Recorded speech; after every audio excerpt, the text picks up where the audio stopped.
Hey guys, this is Black Widow Healing, back with another video. Thank you for coming in and visiting the channel.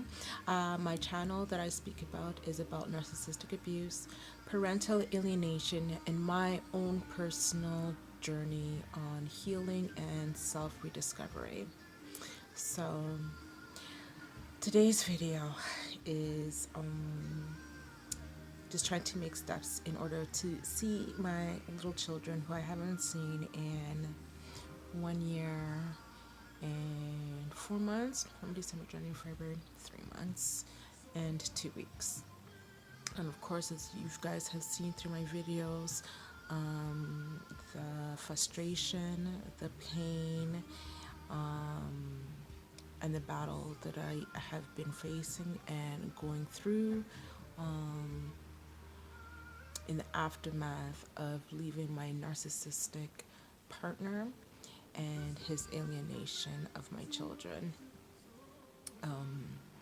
So I've been reaching out again to people in order to see what can happen for me to see my children.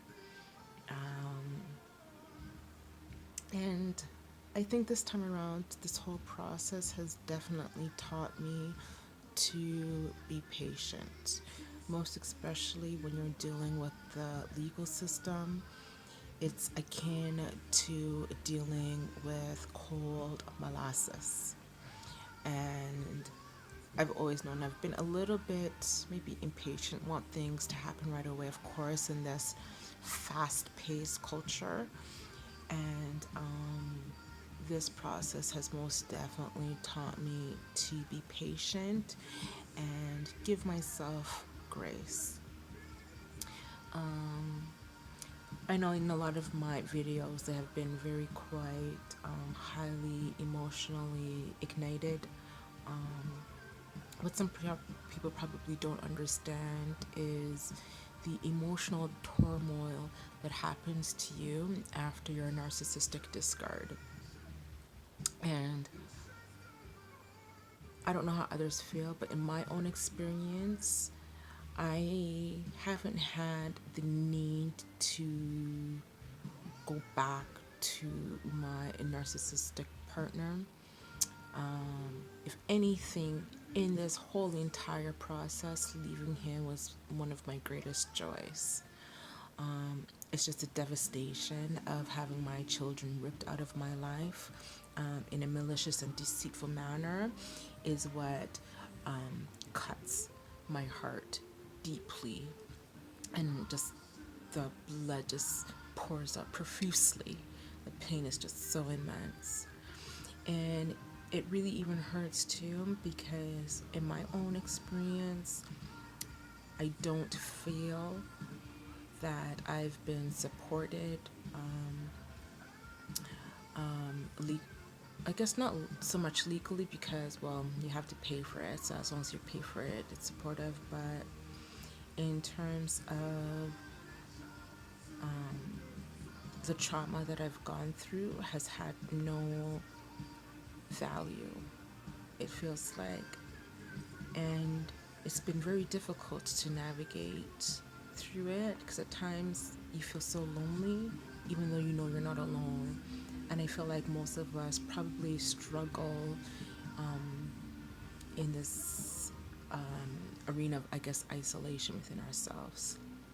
And especially because you're dealing with a narcissistic partner who has systematically isolated you, it has become a habit to self-isolate. And of course, because of COVID, now that I guess dysfunctional relationship with yourself is just expedited because of COVID. And so even with my health journey, when I had first started out, which was pre-COVID, I was able to go out to partake in activities that I felt would bring me joy, and interacted with people. And I can only imagine with other people how it must be affecting them intellectually, emotionally, mentally, financially too. And I don't know how other people manage. I'm barely managing myself. I guess one of the things for my own self is that I'm one of those people. I build up energy when I am by myself, and I enjoy being by myself. And it's kind of funny, in my situation with my narcissistic part, my NP. I'm just say NP. My NP was that he always had to be in my space where I felt like I had to steal time for myself because I gained energy by being myself. I enjoyed being by myself and doing things just by myself. And it was almost like he was intimidated by that because he always just had to be there. So I guess in a way, COVID is okay for me because I've been able to, in a way, nurture myself by building up my energy again, my well, I suppose you can say again. And it's nice that somebody's not there, like sucking it out of me and preventing me from, refilling. So that's one thing I'm grateful for about that. Being around, that is wonderful, and I just need my children back. And this is probably why he did take the children to continue to control me and have me tied down emotionally. Of course, I'm tied down financially, but I don't really think that he actually really cares about that, just as long as he has me tied down in some manner, shape, or form. That being said, I guess I had like another realization that I guess I'm on what I'm gonna call a second step in my journey.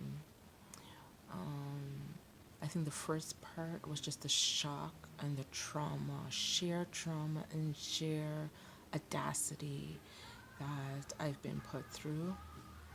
It was just so gut wrenching and heart wrenching.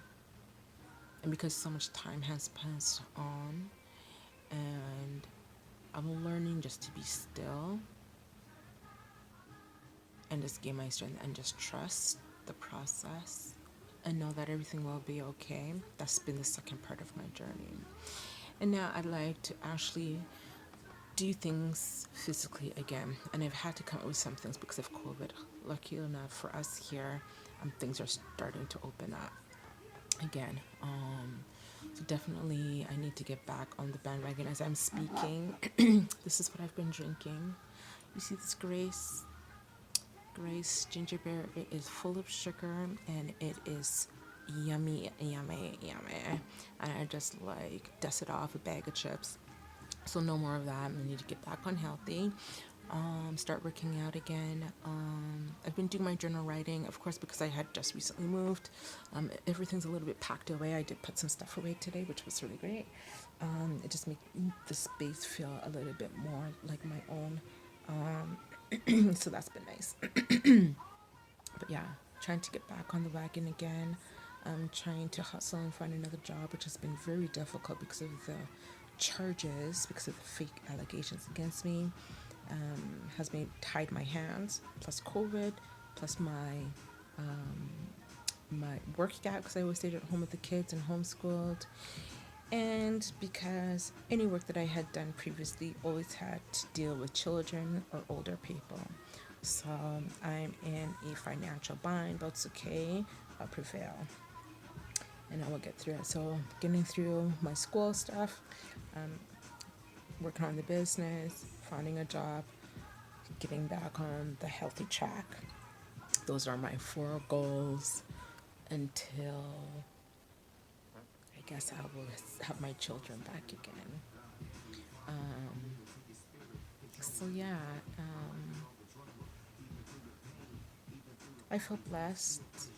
The struggle is real. The struggle is real. The trauma sometimes can be so overwhelming and insane to deal with. But what sustained me is that God doesn't put more on your shoulders than you can bear. And for my own self, just for what my ancestors had to go through with the trauma of having their children ripped away from them and then told to go back to the plantation or the field, and they have the strength to still carry on, I feel like I've come from that and I can still have the strength to carry on regardless what is thrown at me. So it's time to hustle. Self-love, self-care, of course, as always, and just learning to fly again. It's going to be hard, but it's going to be one of the greatest achievements I've done for myself personally. So I pray for strength for you guys. Thank you for watching. Give the video a thumbs up if you like this content, and I will see you guys next time.